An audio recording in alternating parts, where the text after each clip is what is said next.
Hola, ¿cómo están? Bueno, estamos cerrando el texto de Adorno que estuvimos leyendo.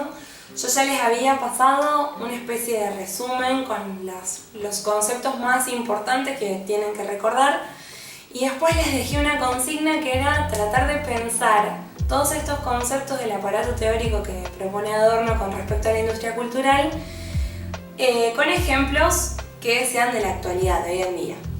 Bueno, y me gustó proponer este video como cierre, invitándolo a Ignacio Quirós a participar de esta propuesta, porque Ignacio es investigador, especialista en ludomusicología y tiene como las dos caras de esta moneda de la industria cultural. O sea, por un lado él es violinista y toca música clásica, pero al mismo tiempo es investigador, como decía, en ludomusicología, que ya nos contarás mejor qué es eso. Y bueno, y se dedica también a trabajar para componer música para videojuegos, que sin duda es una rama que está totalmente vinculada a la industria cultural. Bueno, muchas gracias Ignacio por ofrecerte para este espacio. Bueno, no, gracias a vos por compartir este espacio conmigo e invitarme junto con los alumnos que están del otro lado. Y bueno, vamos a empezar a resolver un poco las cosas que tengan que ver con respecto a la ludomusicología. La ludomusicología es una rama de investigación en la cual yo me dedico, que estudia los fenómenos del sonido, de la música, en los videojuegos o en las prácticas lúdicas. No necesariamente tiene que ser videojuegos, pero bueno, yo me enfoco en la parte de los sonidos en los videojuegos. Bien, buenísimo. Bueno, vamos de lleno entonces a los conceptos que estuvimos trabajando de Adorno. Vamos a tratar de ir tomándolos a cada uno de ellos como aparecen en el resumen que les había dejado ahí en el aula virtual. Bueno, una de las primeras cosas que dice Adorno es que cuando él junto con Horkheimer se exilian a Estados Unidos, pueden ver el surgimiento del cine como el number one ahí dentro de lo que es la industria cultural. Y bueno, esta preocupación que ya habíamos visto, nosotros también estuvimos trabajando con un texto de Benjamin, esta preocupación de que es una disciplina artística que nace directamente en el mundo de la tecnología, desde la parte de la reproductibilidad técnica, y está totalmente pensada para la masificación, para las personas de forma masiva. ¿Cómo ves eso vos en la actualidad? ¿Estados Unidos sigue siendo el número uno? ¿El cine sigue estando a la cabeza de la industria? Bueno, sin duda el cine hoy en día está dentro de las primeras esferas de la masividad del entretenimiento, si se puede llamar.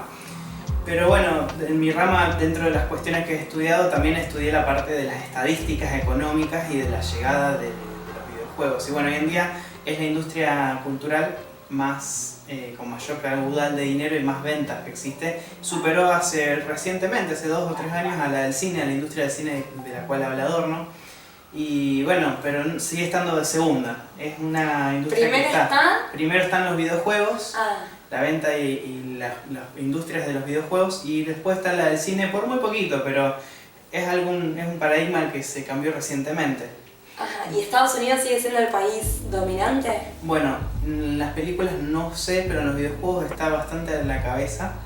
Pero bueno, hay un espacio que se abrió junto con los videojuegos, que es los comercios japoneses, que son una industria muy fuerte en los videojuegos, y también la Comunidad Europea tiene grandes firmas que hacen buena competencia. Pero lo que tiene Estados Unidos es que su metodología industrial, desarrollada después de las guerras, que es un periodo en el cual escribe estos textos Adorno, generó una metodología de desarrollo industrial que es volcada a cualquier sistema o a cualquier ecosistema y se transforma en algo muy productivo. O sea, si hubiese sido los videojuegos en vez de otra cosa, también hubiese surgido de la misma manera.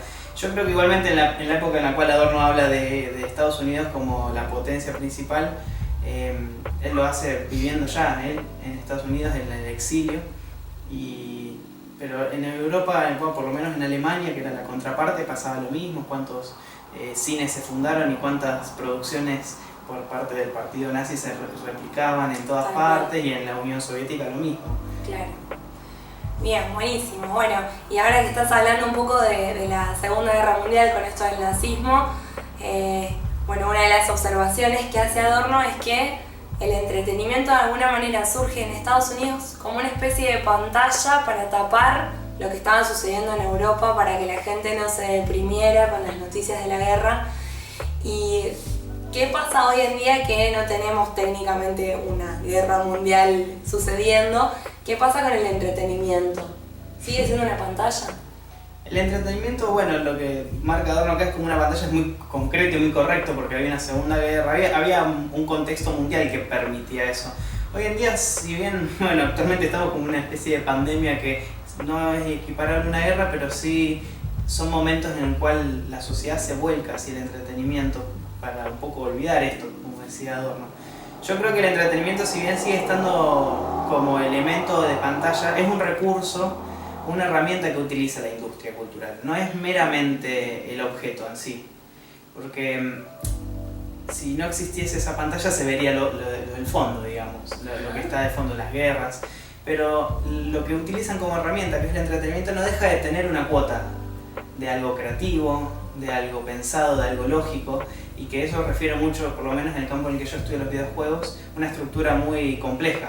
Cuando uno genera un videojuego no solamente está pensando en si va a vender bien, las cuestiones ideológicas que uno quiere volcar en el juego, sino también está pensando si la imagen coincide con la música, también estás pensando cuánto tiempo de enganche, o en inglés se dice engagement, tiene el jugador con el videojuego, y son cuestiones que son prácticas un poco más contemporáneas que las cuales habla Adorno en ese momento. Así que sí, sigue siendo una pantalla, pero de una forma un poquito más sofisticada y más democrática en ese sentido. Ajá, bueno, eso es interesante.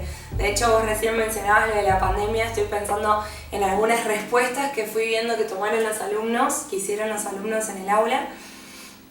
Uno de ellos hablaba cómo el mundo de la cultura hoy en día se ve tan resentido por no poder tener acceso a los teatros, los cines están cerrados, pero al mismo tiempo yo pensaba, la industria cultural como sistema capitalista fuerte en realidad puede que se haya visto reforzado con esto de la pandemia, ¿no? La gente se quedó en sus casas y ¿qué pasa con eso? Cuánto tiempo de ocio se suma, claro. Es un elemento fundamental porque el entretenimiento casi nunca abarca situaciones laborales o situaciones académicas. El entretenimiento es muy raro que hoy en día, bueno, yo me entretengo en el trabajo, yo me entretengo en la universidad, generalmente uno se entretiene en su casa o con amigos, y es en esos ámbitos en el cual la industria cultural generó una forma, una herramienta que se llama entretenimiento para mantener cautivas a esas masas o a esas personas dentro de ese ocio.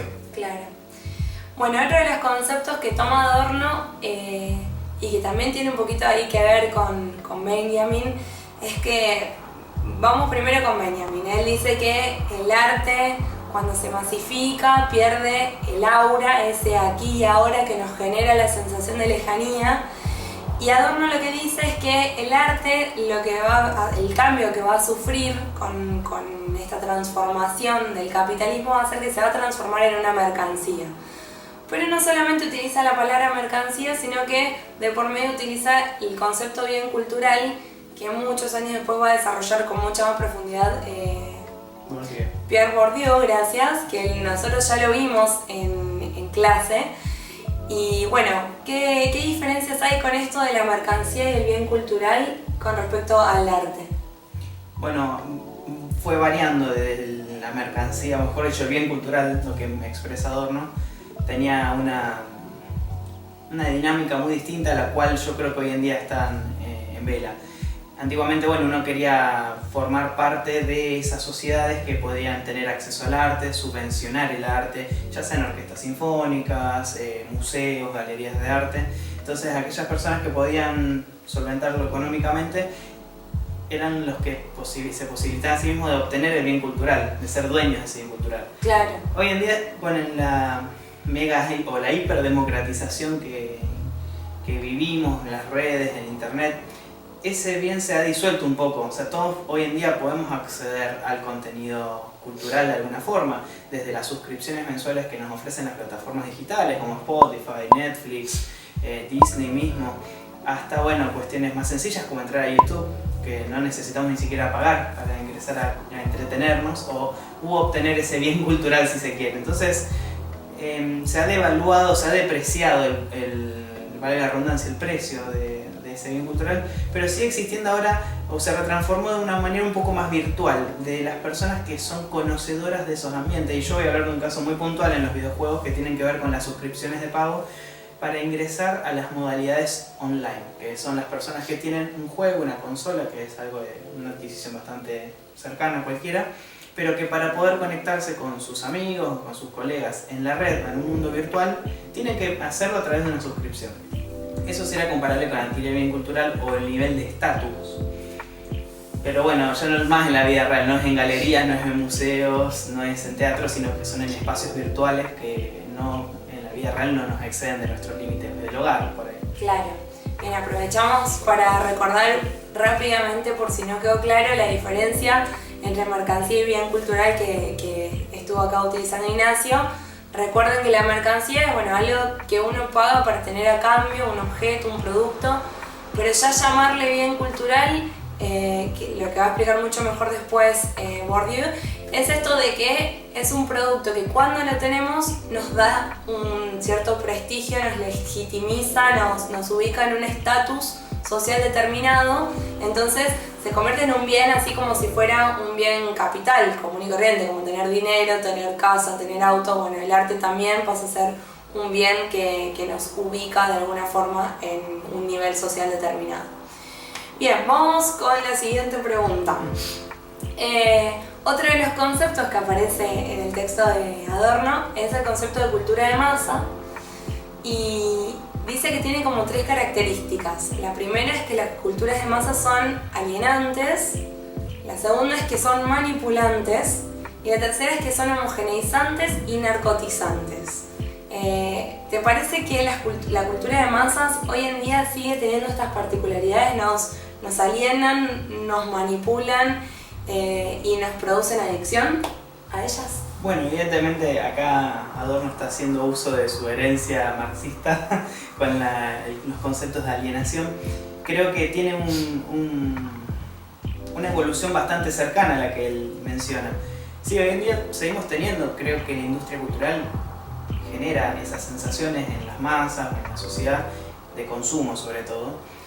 Pero aprendió, o mejor dicho, se volvió más sofisticada en el sentido que aprendió a disfrazarla de alguna manera. Si hoy en día nos ponemos una diferencia básica entre un videojuego, una película o una serie de televisión, son elementos que generan una pasividad al receptor o al usuario. O sea, yo me siento a ver una película y durante 2 o 3 horas voy a ser espectador de eso, sin tener la posibilidad de yo decidir si, no sé, quiero que una escena dure más, quiero que una escena dure menos, quiero que el protagonista tome alguna decisión que no tomó, sino que bueno, yo ya voy predispuesto a que voy a hacer eso. Mientras que en los videojuegos eso se le busca una vuelta extra, en el sentido de darle un pequeño poder o hacerle sentir al usuario que tiene un pequeño poder de decisión, que si vos vas a la izquierda va a ser un camino, un mapa distinto que si vas a la derecha, que si vos matás o no un personaje te vuelve a vos el personaje malo o bueno de esa saga, de esa historia, y un montón de cuestiones que son extraídas a su vez de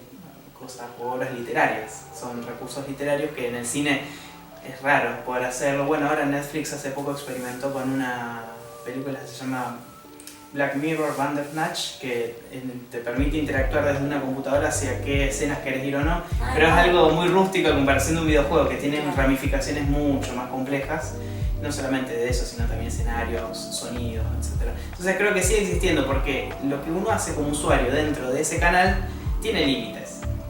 El creador, el desarrollador de ese videojuego nunca va a dejar que, por ejemplo, el usuario se meta en el código y modifique el aspecto de un enemigo o que modifique los mapas de las formas que él no quiera. Entonces sí, de cierta forma sigue estando esta cuestión alienante, como decías vos, narcotizante, del volver a intentar, pero ahora como genera esta sensación de independencia o emancipación, refuerza lo narcotizante para mí. Ajá. Porque el usuario siente esa falsa autonomía y entonces se engancha porque él dice, bueno, yo quiero seguir por un camino que yo estoy decidiendo.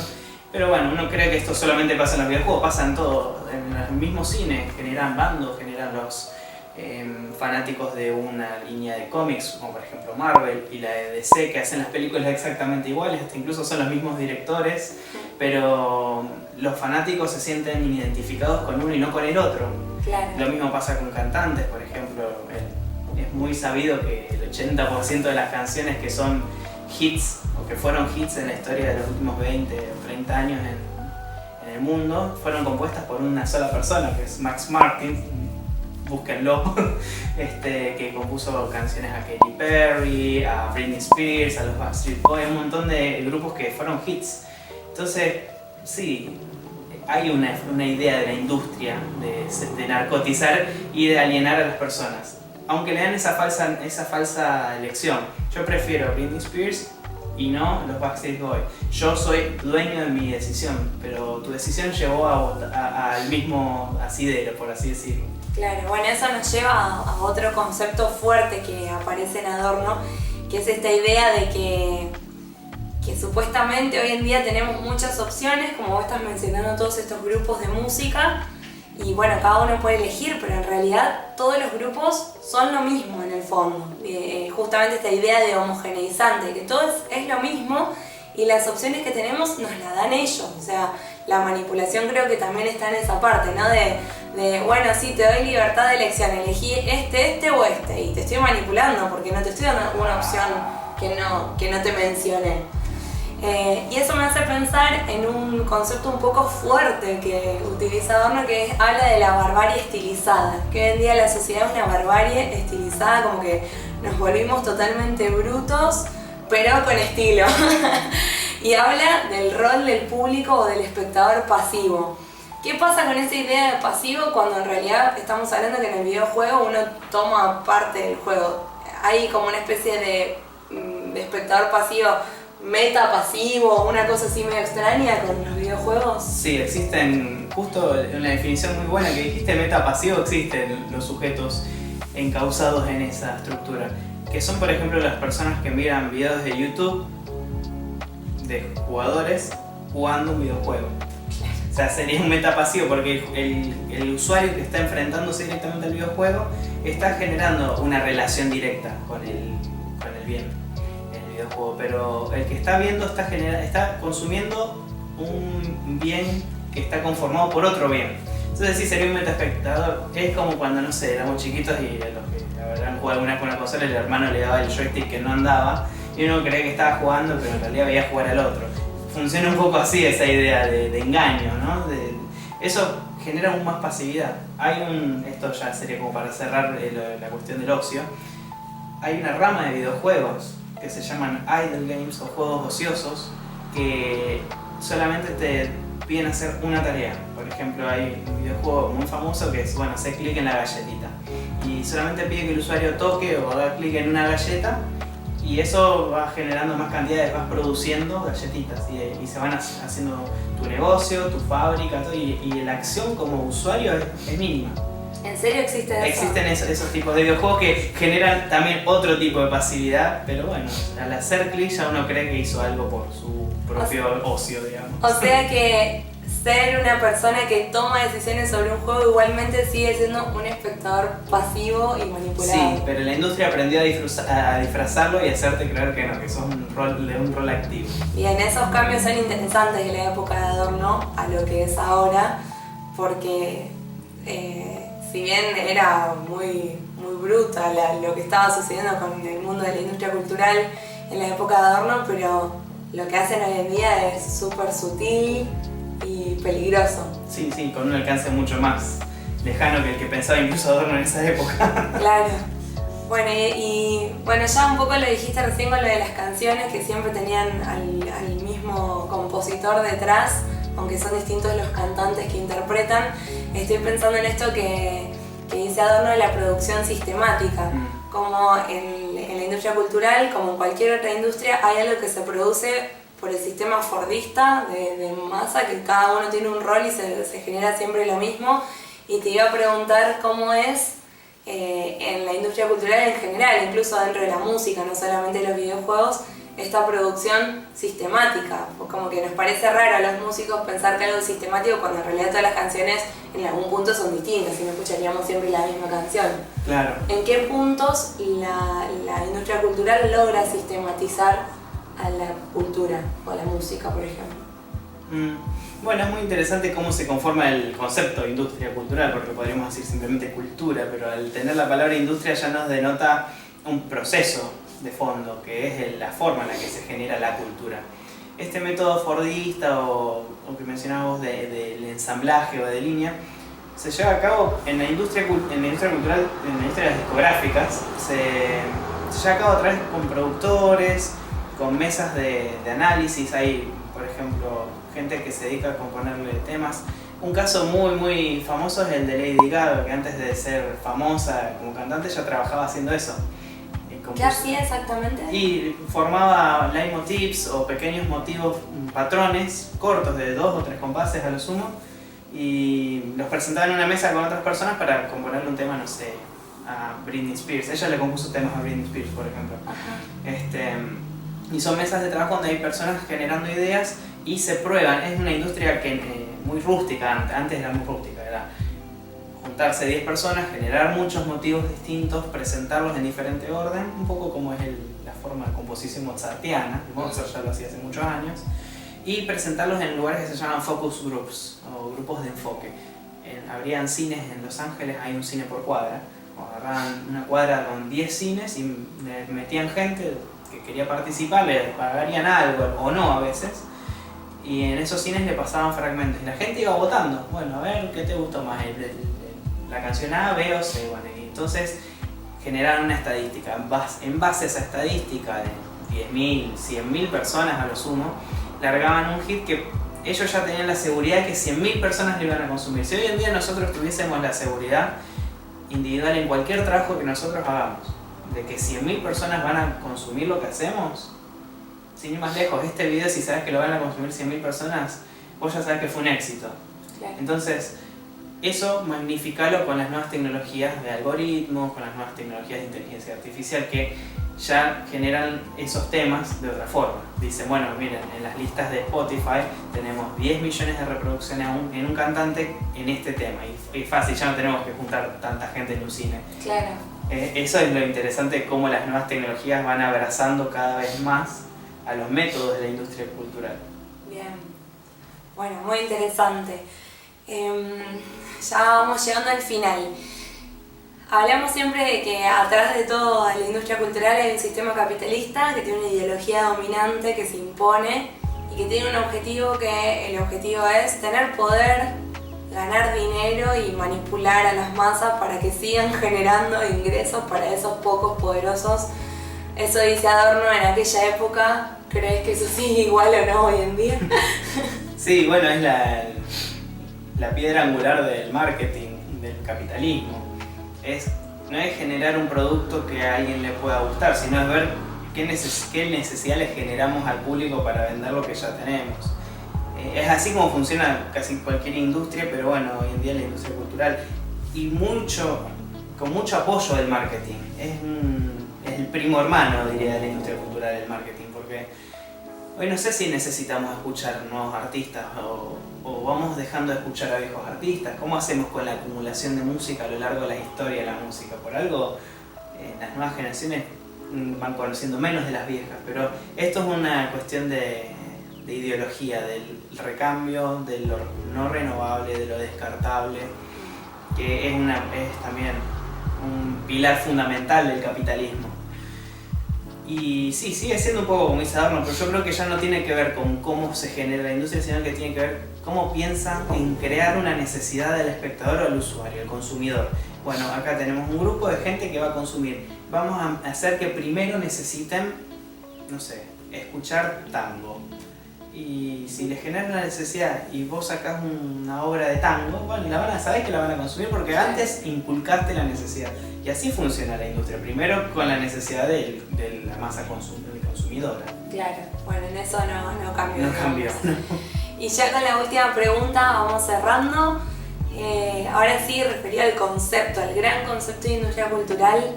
Bueno, sin duda vos nos fuiste mostrando distintas facetas de cosas que cambiaron de la época de Adorno a hoy en día y otras que no, los intereses siguen siendo los mismos. ¿Qué pasa con la música clásica, la música académica y la industria cultural hoy? Porque hoy en día la industria cultural llegó a todos lados, a todos los campos. Tenemos discográficas famosas de música clásica, de lo que quieras. Entonces, ¿qué pasa con aquellos artistas que son artistas realmente y que producen sus propias obras? Y bueno, y sobre todo, ¿qué pasa con la música clásica, que siempre pareció estar como alejada de la industria cultural, como que no se mezclaban? Bueno, es re interesante esto. Yo lo voy a hablar ahora como desde mi enfoque como músico clásico. Bueno, yo soy violinista, estudié desde los 9 años, de forma muy metódica, toqué muchas orquestas, pude acceder a cuestiones de grabaciones discográficas de música clásica y sí, tiene un tratamiento distinto que lo que es la música popular, con respecto a la industria cultural ahora, ¿no? Pero fueron los primeros, digamos, la música clásica. Al principio incluso se modificaba, la industria cultural hizo atrocidades con la música clásica porque los límites de la tecnología, hablando de esta cuestión media de Benjamin, del Tecné, no le permitía a la gente escuchar una sinfonía entera en un disco, no era posible técnicamente. Entonces había mucha composición de piezas cortas y se generó toda una especie de industria de la música clásica alrededor de eso. O sea que la música clásica ya tiene sus antecedentes de haber compuesto cosas para adecuarse a la tecnología. Sí, y al mismo tiempo la música clásica también sufrió una sofisticación. Desde el punto de vista del violín lo puedo mencionar tranquilamente. Las primeras grabaciones de violinistas de principios del siglo XX son violinistas que hoy en día no tendrían ni siquiera un lugar en algunas orquestas, porque la calidad sonora, la velocidad en la que se registran las obras, varió mucho por la capacidad de grabación. Antes decían, bueno, necesitamos 40 minutos y el concierto para violín de Tchaikovsky dura 45.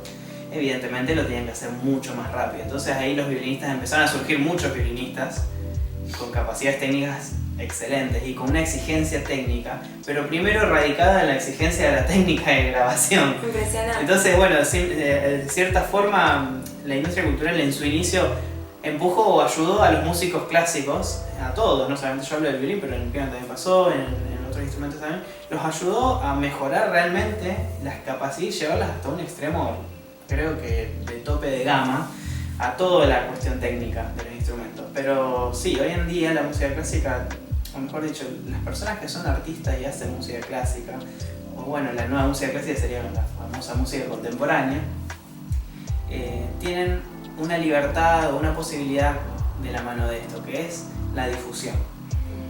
Creo que los grupos que se autogestionan y los artistas que buscan llegar a otras partes pueden hacerlo gracias al internet y a estas mismas plataformas digitales como mencionaba antes, como Spotify y YouTube. Pero bueno, creo que se generó ahora otra problemática, porque antes era, bueno, ¿cómo hago para darle mi disco, que me llevó muchos sacrificios, sangre, sudor y lágrimas, a alguien en Berlín? Y hoy es mandar un link por un mail o por un WhatsApp, y ya alguien lo tiene. Mirá qué ventaja. Bueno, ¿y cuál es la desventaja? Que capaz que esa misma persona que vos le mandaste ese link a Berlín recibió 700 links ese día. Y ya se genera una nueva problemática que es la saturación.